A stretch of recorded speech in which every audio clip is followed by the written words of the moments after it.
मित्रों, भगवान राम के जन्म से पूर्व महाराज दशरथ का अयोध्यापुरी कैसा था वह हम लोग देखें, जिसके कारण भगवान वहाँ पर पुत्र रूप में जन्म लिए।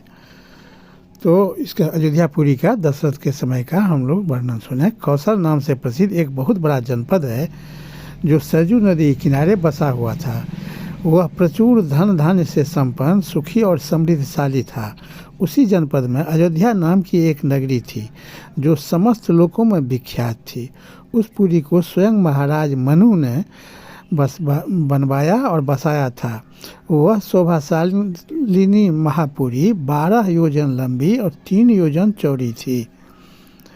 जैसे स्वर्ग में देवराज इंद्र के अमरावतीपुरी बसाई थी, उसी प्रकार धर्म और न्याय के बल से अपने महान राष्ट्र की वृद्धि करने वाले राजा दशरथ ने अयोध्यापुरी को पहले की अपेक्षा विशेष रूप से बसाया था। वह पुरी बड़े बड़े फाटकों और किवाड़ों से सुशोभित थी। उसके भीतर पृथक पृथक बाजारें थी। सभी कलाओं के शिल्पी वहाँ पर निवास करते थे। वह पूरी सुंदर शोभा से संपन्न थी। उसकी सुषमा की कहीं तुलना नहीं की जा सकती थी। वहाँ ऊंची ऊंची अट्टालिकाएँ थी। अधिकांश मकान 7 मंजिला था, जिसके ऊपर ध्वज फहराते रहते थे। सैकड़ों शतरंज तोप से वह पूरी व्याप्त थी। लंबाई और चौड़ाई की दृष्टि से वह पूरी बहुत विशाल थी तथा शाख और बहुत प्रकार के वन उस प्रदेश को चारों ओर से घेरे हुए था। उसके चारों ओर गहरी खाई खुदी थी, जिसमें प्रवेश करना या लांघना अत्यंत कठिन था।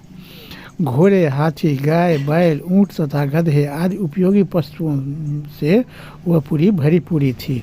वहाँ के महलों का निर्माण नाना प्रकार के रत्नों से हुआ था। वह नगरी इंद्र की अमरावती के समान जान पड़ती थी। उसमें महलों पर सोने का पानी चढ़ाया गया था। वहाँ का जल इतना मीठा तथा स्वादिष्ट था कि जैसे लगता था कि ईख का रस हो। भूमंडल की वह सर्वोत्तम नगरी दुंदुभी, मृदंग, बीना, बादन आदि वाद्यों से मधुर ध्वनियों से अत्यंत गूंजती रहती थी।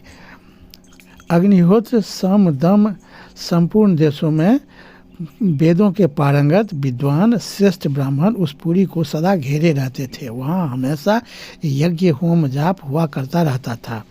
वह राजा दशरथ उसकी रक्षा करते थे। राजा दशरथ द्वारा वह रक्षित था। उस अयोध्यापुरी में रहकर राजा दशरथ प्रजा वर्ग का पालन करते थे। नगर और जनपद की प्रजा उनसे बहुत प्रेम रखती थी। वे इक्ष्वाकु कुल के अतिरथी वीर थे। यज्ञ करने वाले, धर्मपरायण और जितेंद्रिय थे। उनकी तीनों लोकों में ख्याति थी। वे बलवान, शत्रुहीन, मित्रों से युक्त एवं इंद्रिय विजयी थे। धन और अन्य वस्तुओं के संचय की दृष्टि से इंद्र भी और कुबेर के समान जान पड़ते थे। इस प्रकार महाराज दशरथ को 3 रानियां थी। इसमें सबसे बड़ी रानी कौशल्या थी। महाराज दशरथ के कुलगुरु महर्षि वशिष्ठ थे और बहुत सारे ऋषिगण उनके यहाँ, विशेषज्ञ ऋषि लोग उनके यहाँ रहते थे। उनके बहुत सारे और राजकाट सबका बहुत अच्छा व्यवस्था था। महाराज दशरथ अयोध्यापुरी के प्रजा को अपने पुत्र के समान पालन करते थे। वह अपने को कभी भी वहाँ का राजा नहीं कहते थे, अयोध्या का पालक कहते थे और वहाँ के प्रजा को अपने पुत्र के भांति नहीं पालते थे, इसलिए पालक कहते थे। और महाराज दशरथ का संपूर्ण नगरी में बहुत ज़्यादा ख्याति था। तो मित्रों, ये अयोध्यापुरी का रहन सहन, वहाँ का सब कुछ व्यवस्था का वर्णन हम लोग ने देखे। इसके बाद और आगे की बात के लिए हम लोग वीडियो के अगली कड़ी का प्रतीक्षा करें। तब तक जय श्री